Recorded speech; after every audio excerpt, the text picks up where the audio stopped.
He had the mind of an 8-year-old, a devotee of Kali. After all these lifetimes of wooing, she doesn't respond. Go and find who is the dumbest idiot in our kingdom. Find that guy, I want him to marry my daughter. But the girl took it out on him, every day, every moment insulting him in 1,000 different ways. So he went into the Kali temple, he just started banging his head at her feet and his head started bleeding. He heard a voice from outside and it said, he opened the door.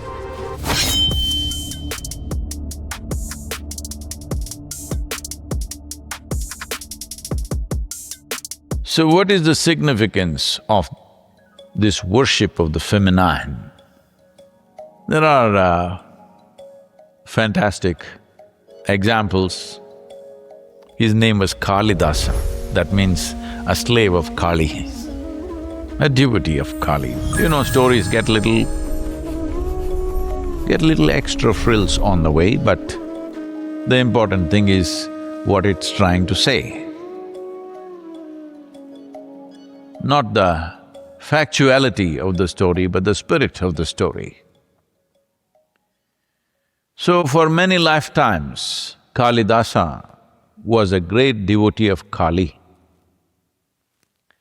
So in his previous lifetime, he was deeply disappointed that in spite of all his devotion, she did not appear. She did nothing for him. So he died little disappointed with her. After all these lifetimes of wooing, she doesn't respond. So in his present life, where his name was something else, we don't know what his name was, he was born as a little bit of a simpleton.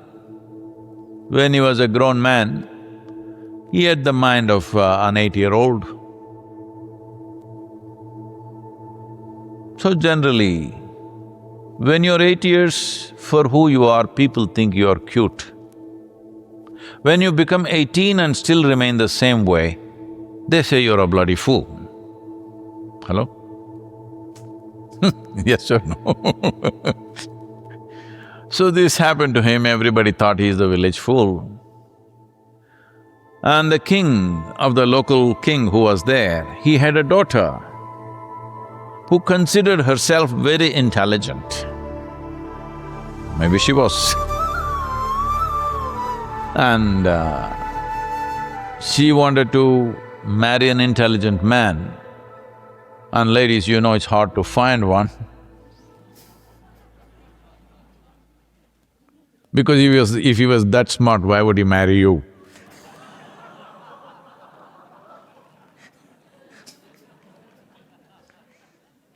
See, a joke is a double-edged sword, okay?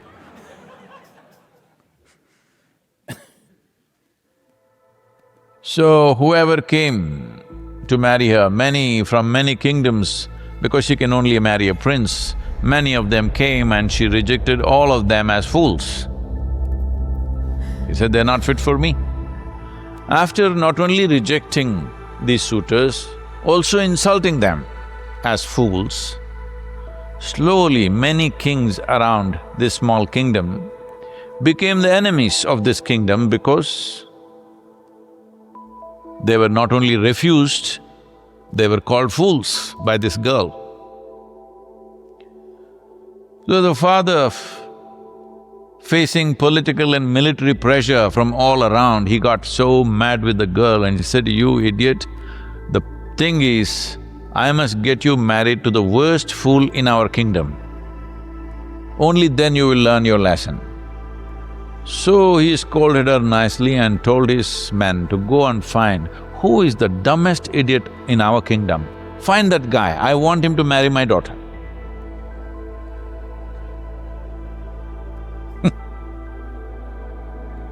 So they went looking here and there. Then they saw in this village, a young man was sitting on the wrong side of the branch and was cutting the branch. Like how we as a generation of people are doing ecologically. We belong to that category, all of us. They saw, this can't be any more stupid than this. He's cutting the branch on which he's sitting, and when he succeeds, he will fail. Right now, that's where we as a generation are. When we succeed, we will fall. Our idea of success is right now so destructive. So anyway, they caught this guy and took him and said, there can't be a worse fool than this. So he is fit to marry the princess. They got them married forcefully. But the girl took it out on him, every day, every moment insulting him in 1,000 different ways, reviling him in many ways possible. After a few months, even this guy who was very simple-minded, even he felt very insulted because she had a sharp tongue. So one day he left the palace and went away into the forest just to escape the sharpness of her tongue. Then there was an old Kali temple in the forest. Usually Kali temples are deep in the jungles because the rituals are of a certain kind which society may not be willing to swallow. The normal society may not be able to digest the type of rituals that happen in the Kali temples many times. So, always deep in the jungles. So he went into the Kali temple. To escape one woman, he has to go to another. He went and put his head at her feet and started banging his head, not knowing any prayer or mantra or chant or anything. He just started banging his head at her feet, and his head started bleeding as drops of blood fell on her feet. He had locked himself because he was afraid soldiers will come, find him and again take him back to his wife. Then he heard a voice from outside and it said, "I'm Kali, I've come, open the door." By now he was so furious that for these lifetimes you did not come. He remembered everything suddenly. He said, "For these lifetimes I prayed, I chanted, I worshipped, you did not come. Now what the hell have you come? I'm not going to open the door." Then Kali repeatedly called him, "Please open the door." Then just to taunt her, because he's still an 8-year-old boy, he opened the door a crack and put his tongue out toward her. And she struck his tongue. And one who was considered the kingdom's most profound fool suddenly becomes a great scholar who…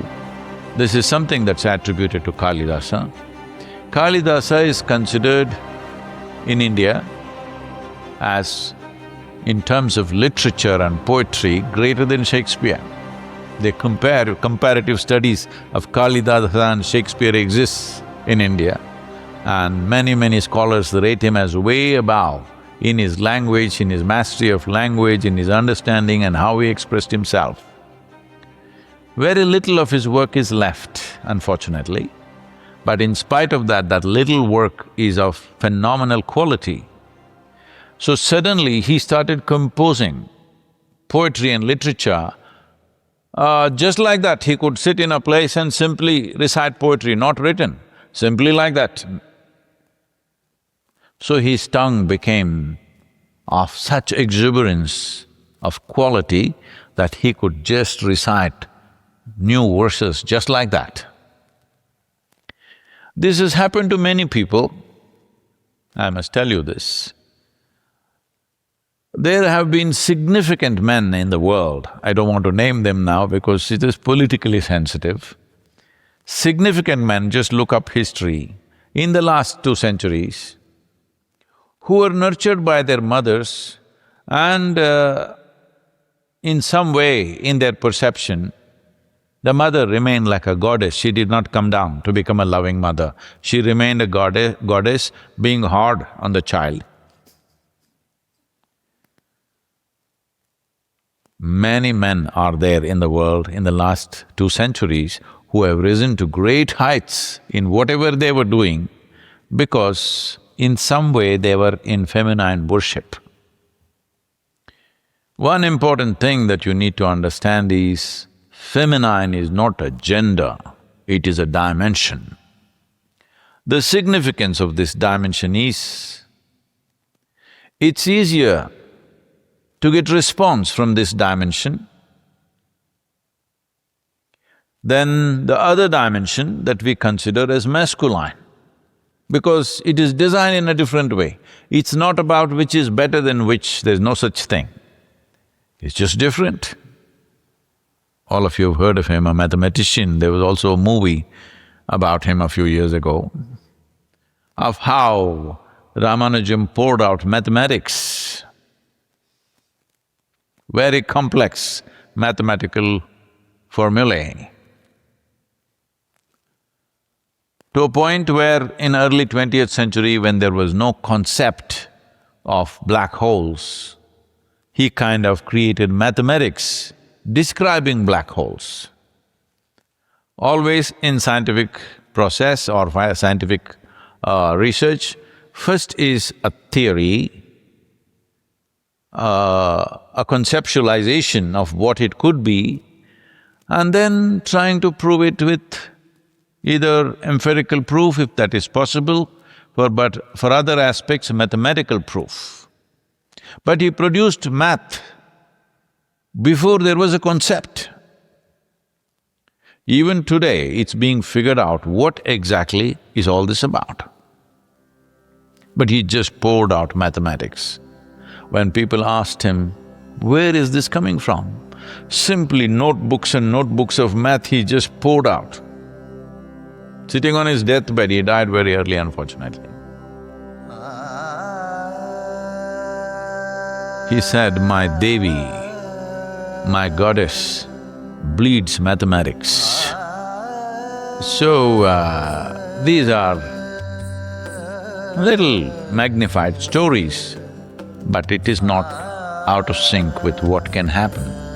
One who attains to the grace of the Devi, whatever you're doing in your life, you may be a business person, you may be a professional in something, you may be an artist, a musician, a yogi, whatever you are, if you want to pitch up your activity to another dimension of, doing things, you need Devi's grace. One who's touched by this grace will naturally rise in ways that other people will think is miraculous. If you want to find expression in the world, you need Devi's grace. Whether you do it by chanting a mantra, whether you do it by going to a temple, or whether you do it by acknowledging that dimension within yourself, or whether you do it by looking up to something that is feminine, or simply by being in nature. It doesn't matter how you do it, but that dimension that we refer to as feminine, when it yields to you, your articulation or your expression in the world will find tremendous enhancement. This is why we are opening this up for men also, the Bhairavi sadhana.